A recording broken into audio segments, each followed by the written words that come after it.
Cut. How'd you get the red out? How'd you get the red out? Get the red out.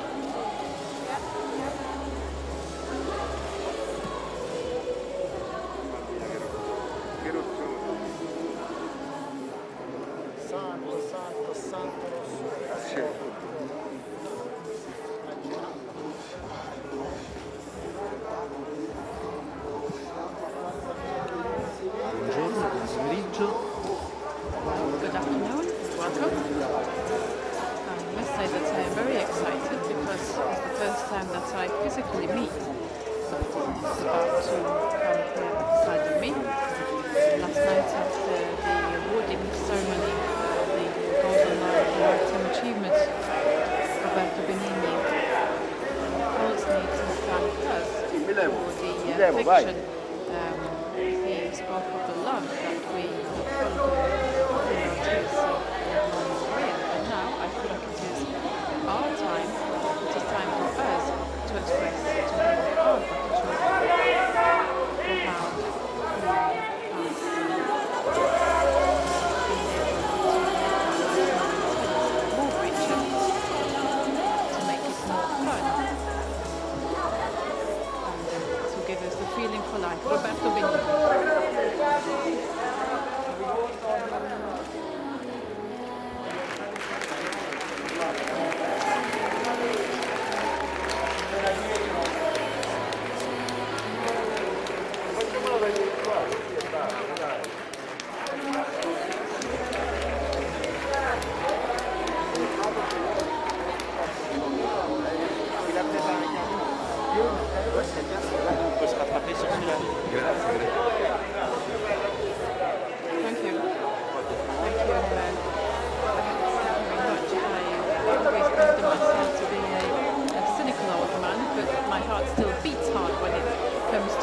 Somebody like you, with the awards that you have won. Now the formalities of the Golden Lion is a bit like a thesis, so after the laudatio we have the lectio magistralis, so a masterclass. And I would like to know who your masters were, because some people think of Charlie Chaplin, Dodog, puppy-like gesticulation, the fact that you talk so much, and some always talk of fatigue.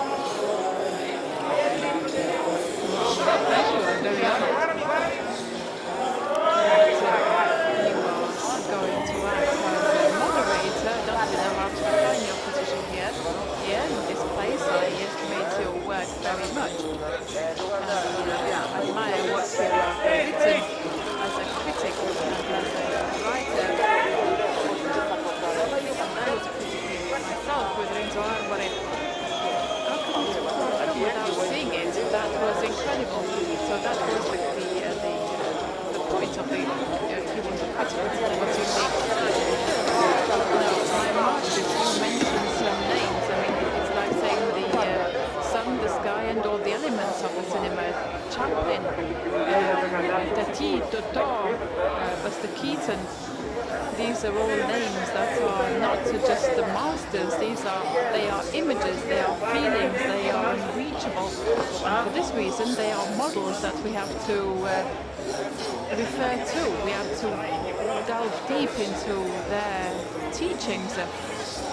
They are models. I've always risen to a challenge. When people talk of the masters that I love, Chaplin, the first time I discovered Chaplin, and this might seem banal and boring, he's as big as Michelangelo is. When in cinema they were making commercial cinema, he was trying to experiment. All those unknown people in the world that found their peace and their Lord in Chaplin and his expressions. And what I really admire in him, I'm really attracted by his figure. It's like reading the Don Quixote of Cervantes. How can one be always, but really always, obstinately and uninterruptedly poetical and funny? Just as the Don Quixote, the more you read it, the more you feel the poetry. It is something that goes beyond. In Chaplin, you see that by chance. I saw him by chance at 14 in Pistoia. I'd never seen him before. I didn't even have the money to go in there, but we were waiting for some people.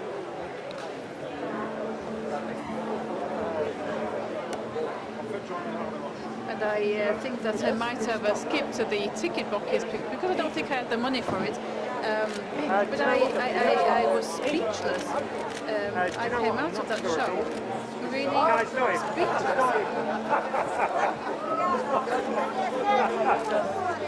We thought you were Nick Cave. This excitement that I felt at the time when I saw this film, the way that when I think of Cumberbatch, which is the film that I saw, the dictator represented, these are films that we can make distance with. They are something that we cannot forget, and we cannot distance ourselves from them. They don't distance themselves from you. They remain with you. When we see the great dictator, we go modern times, and the films, we see something that is almost a miracle. They are those films, and what really strikes you is the way that he used the film. In modern times, the way he used the close-ups, the close-up of the comedian is almost erotical, it's almost pornography, it's too forceful in its poetry, and that's why it's erotic, because it's lively, it is life. Even Totò, directed by Master Cinque, used to use those close-ups, but in some films, like those directed by Master Cinque, there as well, or Groucho Marx, that is also pornography, the comedian, when seen so close up. When you see the puppies, they are really measured, they are really controlled. And the use of the card, which enables us to move the camera, never to zoom. That is something very modern, that is director's rule, that from Wright Miller, who uses the zoom channel very much, because he's one of the few directors who can use the zoom in an unolder way, because the zoom is always a little bit wider. It is the objects that come towards you, it is you that comes towards the object. And I'm sorry if I'm very banal in saying this, but the use of the crowd in Chaplin and Keaton, like Flaubert, he said that the writer has to be like God, everywhere but unseen. The camera in Chaplin is everywhere, but you never see it, you don't feel it, you don't feel it at all. When he comes out of the work and is crushed by the machines in modern times and he escapes, and he finds this woman with the buttons, he goes mad. That's a beautiful scene. And the camera is brought close up, and that is something that is so beautiful, of such a beauty. So the actual use of the camera that has sometimes been defined in Chaplin as being not quite right, but it was marvelous, and also in Keaton, and Tati. He's like a Buddhist monk. He's a saint that you have to kneel down before.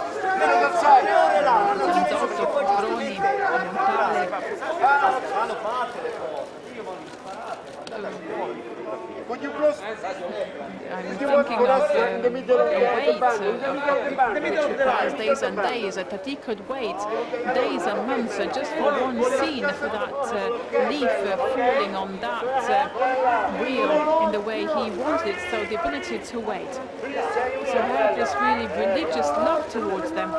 So if you tell me that they are my masters, I wish I would be very happy of that, because I couldn't really spare from anything. Are there some more hidden ones? You can reveal that now that you have a golden line. Now, if we're talking about the classical cinema, adventure cinema, the pinnacle of the young art, I'm a comedian, so I'm fascinated and very much struck by the first time I saw the Gold Rush and Chaplin. Now I said very erotical, but also sentimental, never excessively sweet. He's an aristocrat, is conservative, reactionary if you like. When something revolutionary happens, and that always happens to him, he does it despite himself. Think of other films, he's like a Fellini said he's like the Adam, the first man. I met him once, but he was almost terrified to see those eyes. I'm thinking of some scenes in The Kid.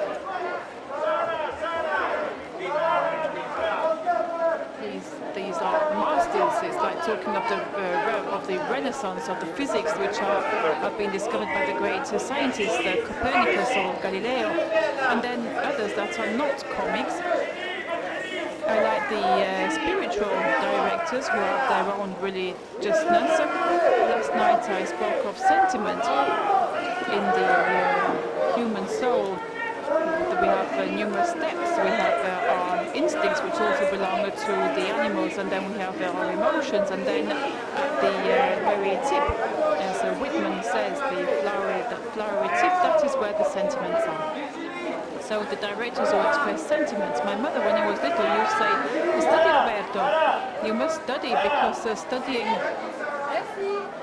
is the most important thing in life, and knowing things, culture and education is important." She was wrong, because the most important thing in life is sentiment, our feelings. When we have learned what our feelings are, we should do education to sentimentality, sentimental education. A Japanese proverb says, "I hope that this child will be able to find the love of their life." Now, when people find that, then they transmit it to us. Another director I like, and I'm safer, I've mentioned Fellini, with whom I'm words, and if I could tell you even just the spark of the fire that I saw. With Fellini, we're really inside a big fire, so but I won't even go there. You used to watch him like you observe a great oak, and you ask yourself, how did it grow like that? How did it manage to get to this size? You just find it there. Fellini is a miracle of nature, something exceptional.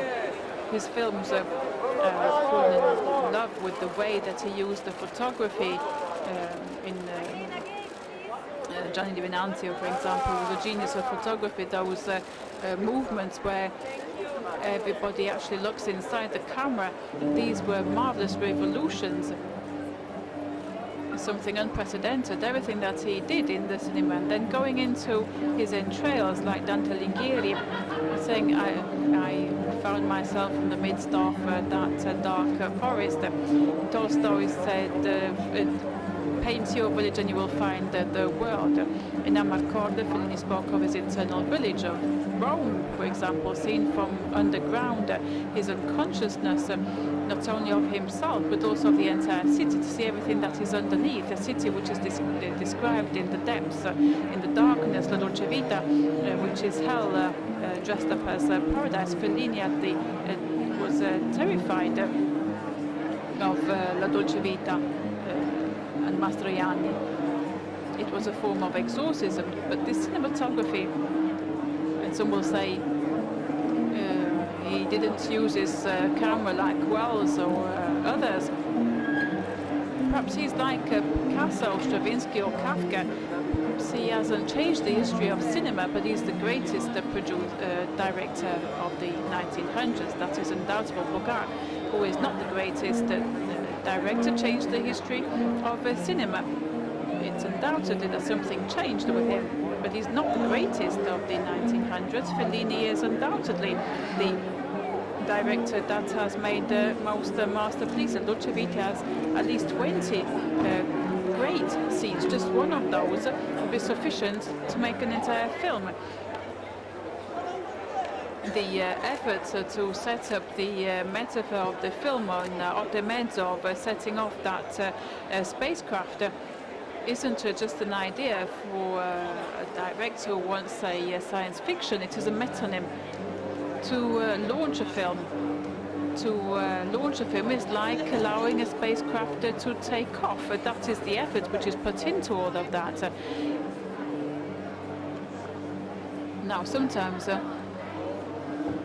today it is said that we no longer do cinema. Zavattini, and I was honored to work with him for at least 1 year, writing the screenplay of La Verità, and that then had to stop because I wrote.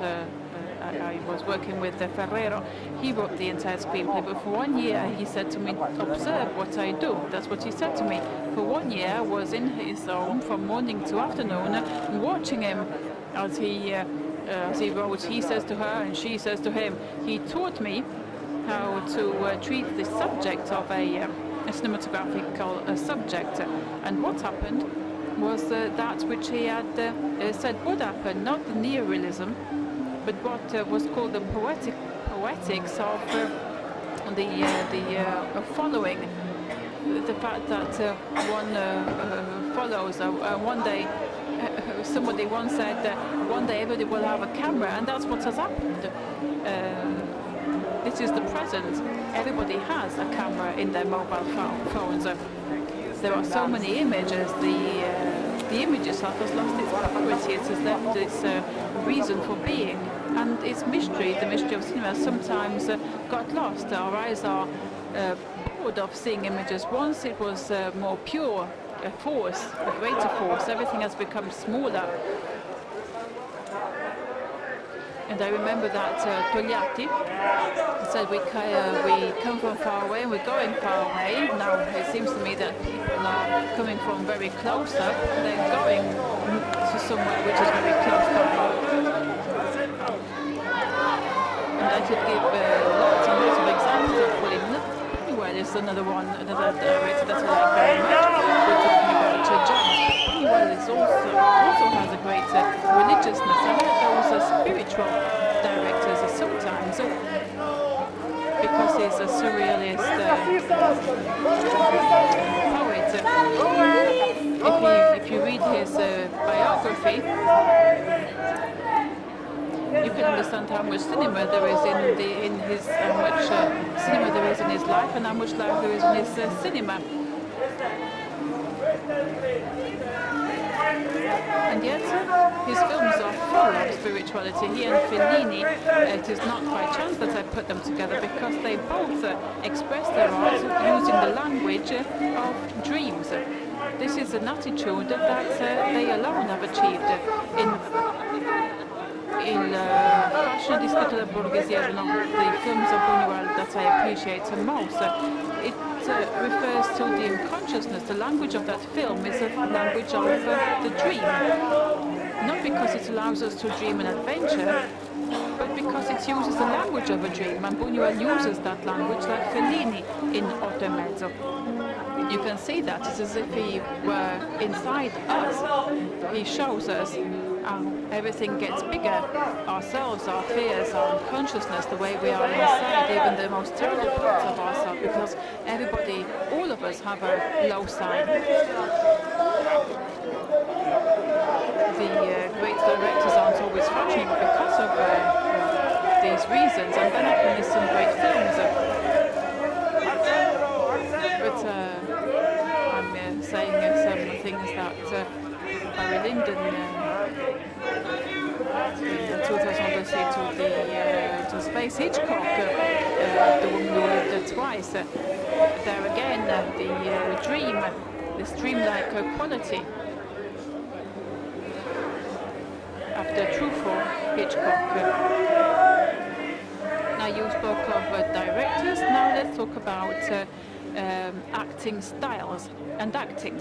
I've always been struck by the fact that in the main European languages, the word that is most used to talk of acting is always associated with games, play, jeu, spielen. In Italian, no.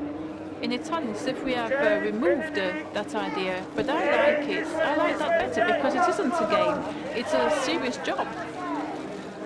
When I hear the interviews and the actors say we had a great time, well, I mean, that's not right, because you need to work, you have to work. I have to enjoy myself and have fun when I watch you play, and jouer have a double meaning.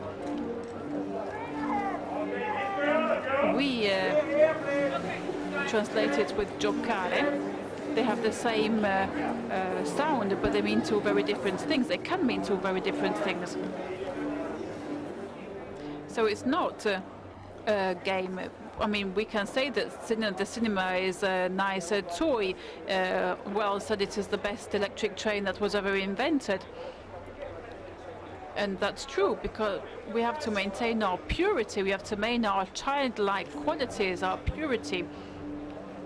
As Pasquale used to say, the fanciullino, the young boy, the young child. What I remember, at least in my experience and the experience of Federico Fellini, with whom I have quite a bit to do with, we should have himself back.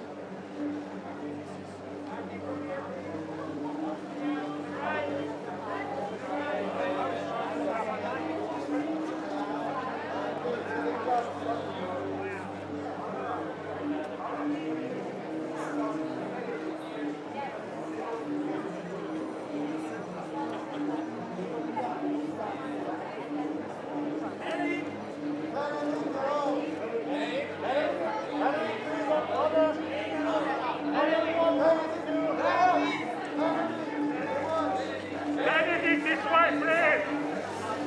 On your left! Benedict, on your left! Al centro!